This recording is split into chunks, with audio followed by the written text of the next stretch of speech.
Bismillahirrahmanirrahim. Assalamualaikum. Bertemu lagi dengan sendiri atau diantarin.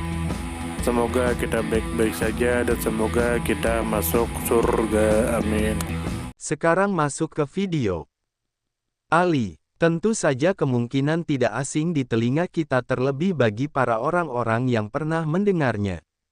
Disebutkan menurut informasi yang beredar bahwa Ali bin Abdillah, lebih dikenal dengan nama Ali bin Al-Madini, adalah seorang ulama Sunni terkemuka pada abad ke-9 Masehi. Beliau dikenal luas sebagai salah satu otoritas terpenting dalam ilmu hadis, sejajar dengan tokoh besar lainnya seperti Ahmad bin Hanbal, Ibnu Abi Saibah, dan Yahya bin Ma'in. Kemudian menurut informasi yang beredar bahwa beliau adalah pakar hadis yang mengkhususkan diri dalam ilmu hadis, evaluasi biografi perawi dan ilmu al-ilal, yakni ilmu yang membahas cacat tersembunyi dalam sanad atau rantai periwayatan hadis.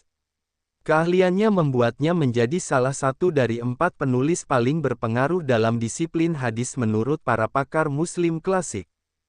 Kemudian menurut informasi yang beredar bahwa Ali bin Al-Madini lahir pada 161 Hijriyah dan wafat pada 234 Hijriyah.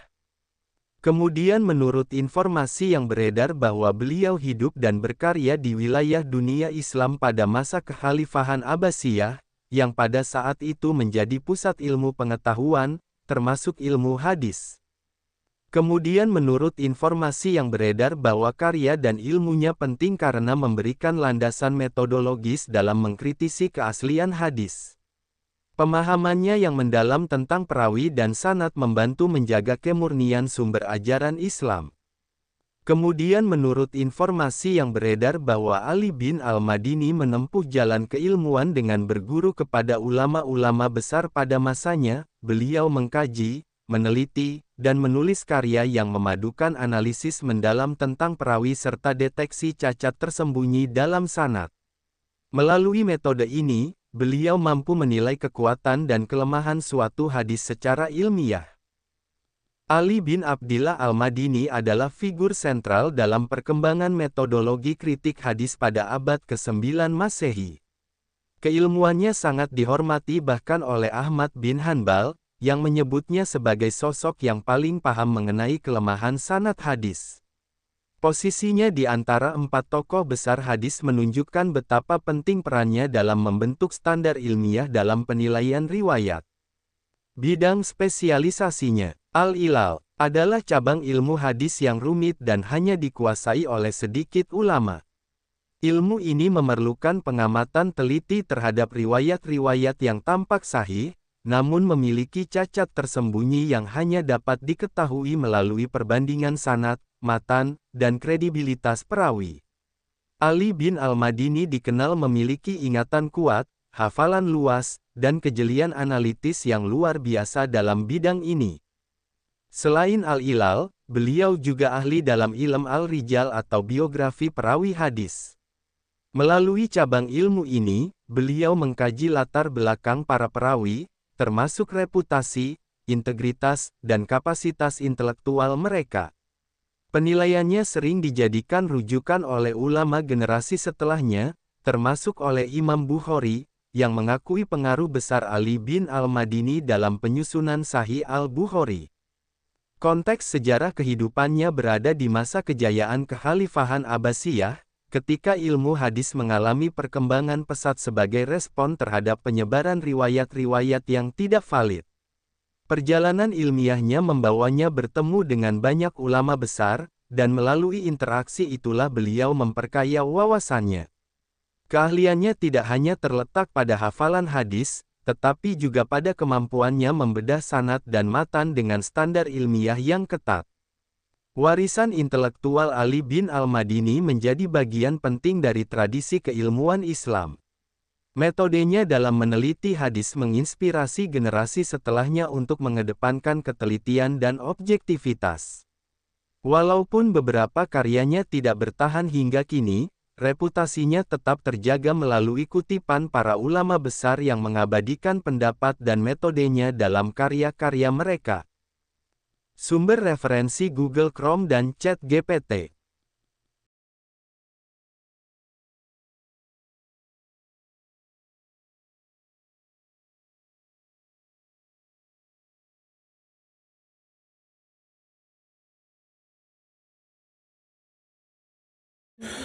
Tentu kita tahu bahwa dalam setiap perjalanan hidup selalu ada saat ketika diri kita merasa lelah, goyah, bahkan ingin menyerah.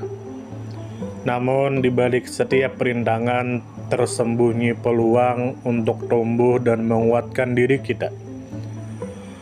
Hari ini adalah kesempatan baru, saat yang tepat untuk kembali menyusun niat, memperbaiki langkah, dan meyakini bahwa setiap tetes usaha tidak akan pernah sia-sia. Bangkit bukan karena tidak pernah jatuh, tetapi karena memilih untuk tidak tinggal dalam kejatuhan. Teruslah melangkah meski perlahan, karena selangkah lebih dekat adalah lebih baik daripada diam dalam keraguan. Ya Allah, ya Tuhan kami yang Maha Pengasih lagi Maha Penyayang, jadikanlah hidup kami ini sebagai ladang amal yang penuh berkah. Berikan kekuatan untuk terus menebar kebaikan di dunia. Anugerahkan kemudahan dalam menghadapi segala ujian, dan karuniakan akhir kehidupan yang baik. Lindungi diri kami dan keluarga dan fitnah dunia yang menipu. Jadikanlah akhirat kami sebagai tempat peristirahatan terbaik, dan masukkanlah kami ke dalam surga-Mu bersama orang-orang yang Engkau cintai, serta jauhkan kami dari siksa api neraka dan kemurkaan-Mu yang tak tertahankan. Kepada setiap orang yang pernah hadir dalam perjalanan ini, terima kasih atas waktu, kebaikan, dukungan, bahkan teguran. Maafkan atas setiap kata yang menyakiti, sikap yang mengecewakan, atau hati yang mungkin belum sepenuhnya mampu menjaga. Manusia tidak pernah sempurna, namun ketulusan untuk tetap terus belajar dan memperbaiki diri tidak akan pernah padam. Tentu kita tahu bahwa kebaikan tidak selalu datang dalam bentuk besar.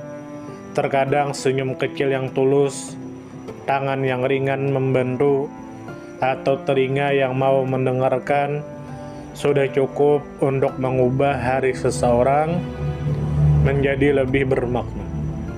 Jangan pernah kita menyepelekan kebaikan sekecil apapun, karena bisa jadi satu perbuatan kecil bisa menjadi rahmat Allah turun. Tentu kita tahu menjadi pribadi yang baik bukan berarti tanpa celah, namun menjadi pribadi yang senantiasa sadar dan ingin terus memperbaiki diri. Kebaikan itu menular, dan siapapun yang menanamkan kebaikan akan menuai kebahagiaan meski tak selalu terlihat oleh mata. Dunia membutuhkan lebih banyak hati yang lembut, tangan yang menguatkan, dan jiwa yang peduli. Semoga usaha yang dilakukan bernilai ibadah. Semoga hidup kita menjadi pemberat amal baik, dan semoga kelak ketika dunia telah kita tinggalkan, nama yang tertinggal bukan hanya sekedar dikenang, tetapi menjadi doa yang terus mengalir karena kebaikan yang tidak pernah berhenti untuk ditanam.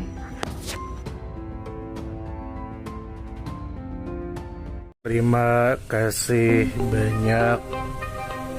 Mohon maaf jika ada salah.